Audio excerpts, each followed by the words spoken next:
500 petrol పట్టినా.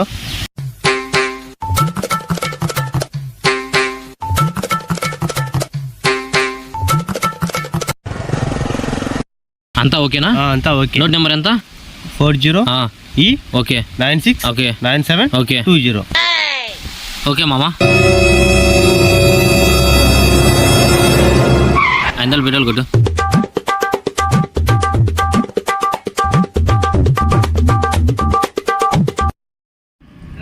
డబ్బులు ఇవ్వు. ఇప్పుడు ఇచ్చినాం కదనా. ఎప్పుడు ఇచ్చినావు? మేనేజర్ని బిలు. మేనేజర్ ఇప్పుడు 500 పెట్రోల్ పట్టించిన. 500 ఆ మనిషి జోబులోనే ఉంది, నేను ఇచ్చింది. ఇప్పుడు ఆ మనిషి ఇలేదు అంటున్నాడు. కావాలంటే నోట్ నెంబర్ చెప్తా, చెక్ చేసుకోండి. నోట్ ఇద్దారా? నెంబర్ చెప్పండి. 40 okay E96 okay 97 okay 20. Okay సరిపోయింది బ్రో. సారీ బ్రో, కస్టమర్ ఎలా బిహేవ్ చేసేది. చాపో.